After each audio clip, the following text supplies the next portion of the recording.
We've all been there, blindsided by hurt, left with the kind of pain that makes your chest heavy and your mind spiral. Maybe it was betrayal. Maybe it was words meant to cut. Maybe it was the slow unraveling of something you thought was unbreakable. And in that moment, you have a choice.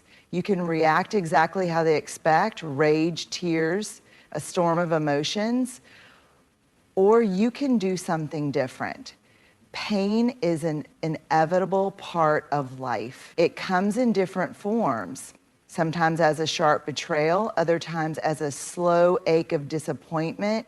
It can knock the air out of your lungs, make the world feel smaller, and wrap itself around your thoughts until it feels impossible to escape. And when someone hurts you, someone you trusted, someone you loved, it feels personal, like a wound meant just for you.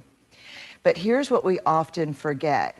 Pain is real, but so is resilience. Resilience is the quiet strength that sits in your bones even when you feel broken. It's the part of you that refuses to let pain have the final say. It doesn't mean you don't feel the hurt. It doesn't mean you ignore it or pretend it never happened. Resilience is about acknowledging the pain, sitting with it, understanding it, but not becoming it. Because pain is a visitor, not a permanent resident. And it comes, it stays for a while, and then if you let it, it moves on. But resilience is yours to keep. It's built every time you stand back up when you thought you couldn't. Every time you choose growth over bitterness. Every time you decide that what happened to you does not get to define you. The most powerful thing about resilience is that it doesn't always look like strength. Sometimes it looks like taking a deep breath when your chest is tight with grief. Sometimes it's whispering to yourself, I will be okay even when you're not sure you believe it yet. And sometimes it's simply choosing to wake up and face another day when all you want to do is hide. Resilience is in the small moments, the quiet victories, the choices no one sees. And the best part, it grows. So yes, pain is real. It is heavy. It is sometimes unfair, but your ability to heal, to rise, to come out on the other side stronger and wiser, that is just as real, and it is far more powerful. We live in a world that often confuses vulnerability with weakness. We're taught to keep our guard up, to hide our pain, to pretend we're okay even when we're breaking inside. We hear messages like, don't let them see you cry, or stay strong, as if strength means shutting down, as if the bravest thing we can do is pretend we don't feel. But that is a lie. Because the truth is, vulnerability is not weakness. It is courage in its rawest form. To be vulnerable is to stand in the open without armor and say, this is me. This is what I feel. This is what I fear. This is what I hope for. It is choosing to show up in life fully, even when there is no guarantee of how others will respond. It is allowing yourself to be seen, even when it feels terrifying. Weakness is hiding behind walls, pretending you don't care when you do, pushing people away before they have a chance to hurt you, and your spirit taking a breath of freedom and just being calm and letting your honesty explain who you are, what you do. Weakness is numbing yourself so you don't have to feel anything at all. But vulnerability is saying, I'm hurt, but I'm still here. It is saying, I love you without knowing if the other person will say it back. It is admitting, I don't have it all figured out, and trusting that you are still enough. Vulnerability is also the birthplace of connection. Think about it. Have you ever truly bonded with someone over perfection? Have you ever felt close to someone who never opened up, never shared their fears or their dreams? No, because real connection happens in the honest, unfiltered moments.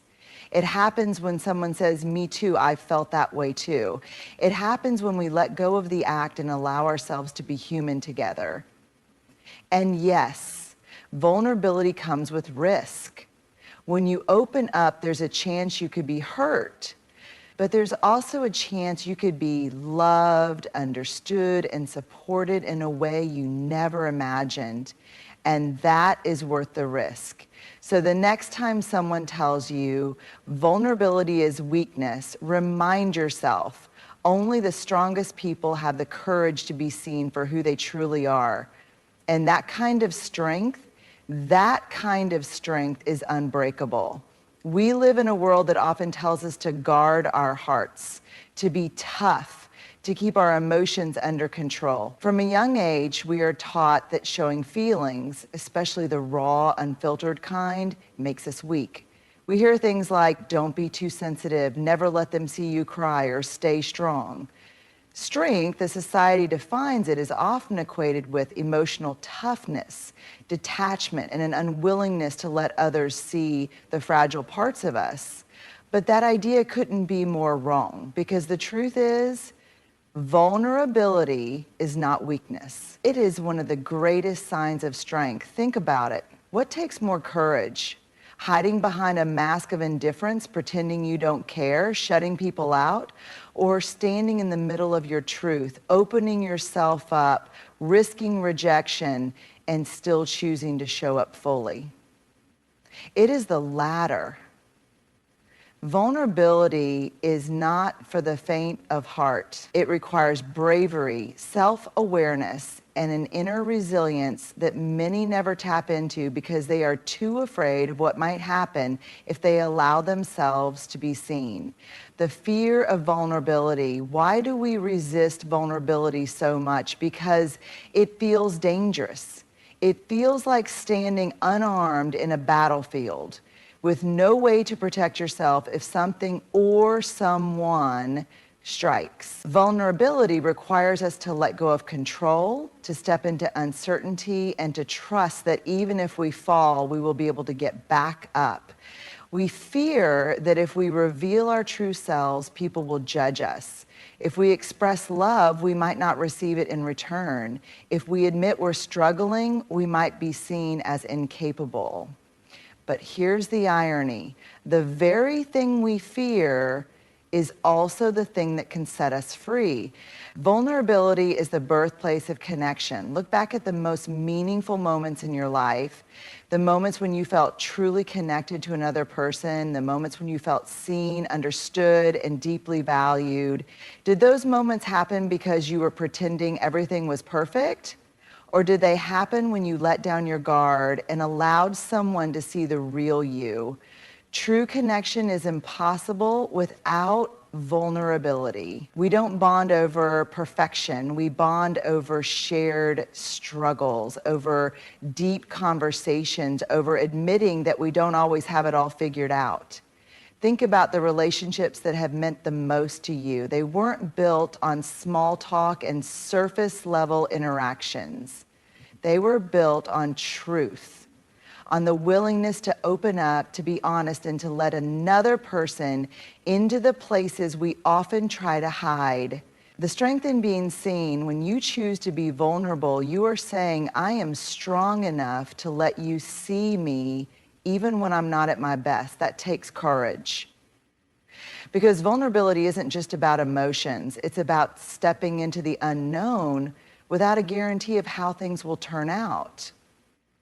It's about saying, I love you without knowing if the other person will say it back. It's about admitting, I'm struggling when every part of you wants to act like you have it all together. It's about speaking your truth, even when it feels easier to stay silent. Weakness is running from your emotions. Weakness is pretending you don't care when you do. Weakness is hiding behind pride and ego because you're afraid of getting hurt.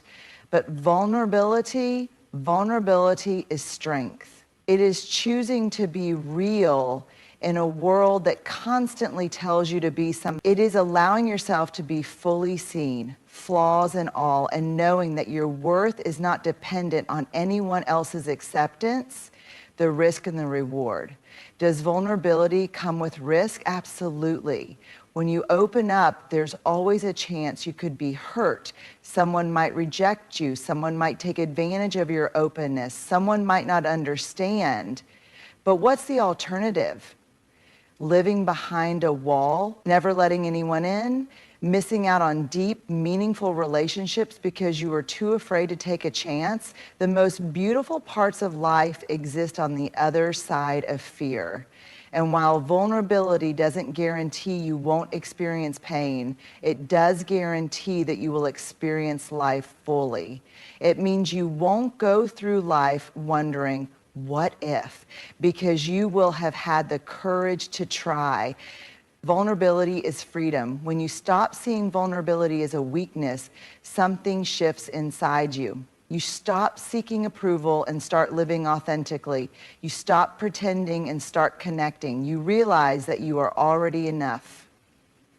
Without the mask, without the armor, without the fear. So the next time someone tells you to toughen up, to hide your emotions, to keep your heart guarded, remember this. Only the strongest people have the courage to be vulnerable. And that kind of strength changes everything.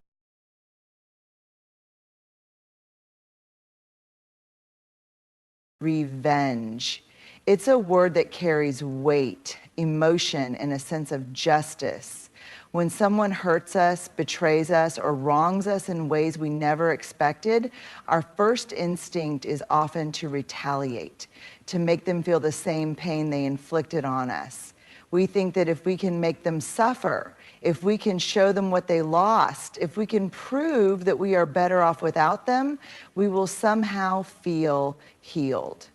But here's the truth. Revenge doesn't heal. It keeps you shackled to the very thing that hurt you. We've been taught that getting even will give us closure, but in reality, it only keeps us emotionally invested in someone who doesn't deserve a second more of our time or energy.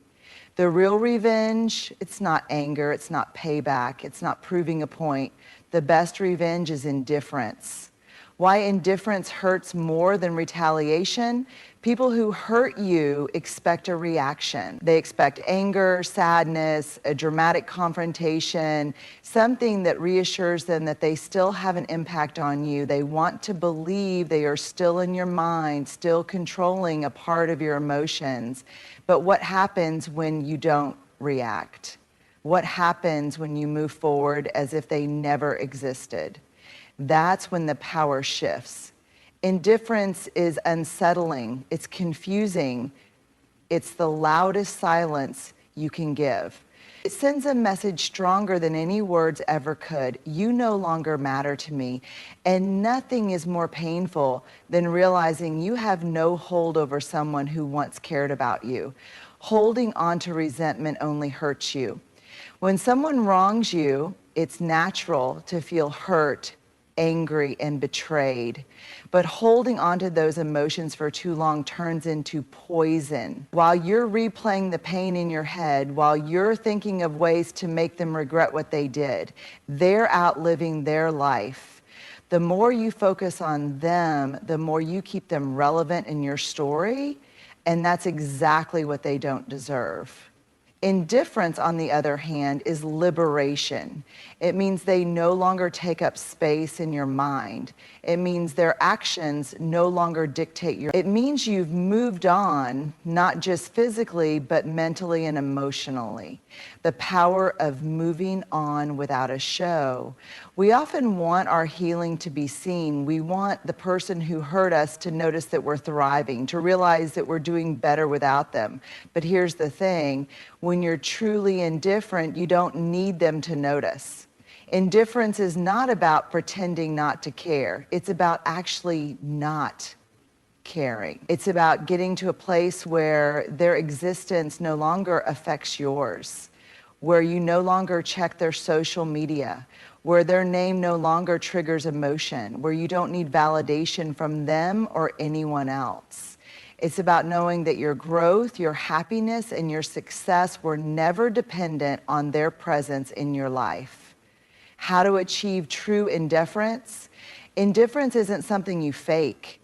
It's something you cultivate. It takes time, but it's possible with intentional effort. Stop engaging. Don't text, don't stalk, don't subtweet, don't entertain conversations about them. The less energy you give them, the faster they fade from your mind. Redirect your focus. Pour your time and energy into things that make you better. Your career, your passions, your personal growth. Heal for yourself, not for a performance. Your healing doesn't need an audience. Let go because it benefits you, not because you want to make a statement. Accept what happened, but don't let it define you. The past is a chapter, not the whole book. Close it, turn the page, and move forward. Embrace peace over pettiness. Winning isn't about proving anything. It's about reaching a place where their presence or absence doesn't impact your peace. We all carry stories within us. Some we tell the world with pride, stories of success, love, and triumph. Others we bury deep, hoping no one ever finds them, the stories of pain, betrayal, and failure. But what if I told you that the most important story of all is not the one you've been given, but the one you choose to rewrite? Life has a way of handing us narratives we never asked for. Maybe someone hurt you in a way that changed the course of your life. Maybe you were made to feel like you weren't enough. Maybe you were abandoned, overlooked, or told that your dreams were too big, your voice too loud, your presence too much. Maybe you started believing that the pain, the disappointment, the rejection, that was the story of you. But here's the truth. You are not bound by the story others have written for you. At any moment, you have the power to pick up the pen, turn the page, and start again. Your past is a chapter, not the whole book. Many of us make the mistake of believing that what happened to us is who we are. We replay the past in our minds over and over, as if keeping it alive will somehow change it. We label ourselves based on our lowest moments. I am broken, I am unlovable, I am a failure. But those are just stories we've been telling ourselves, and stories can be rewritten.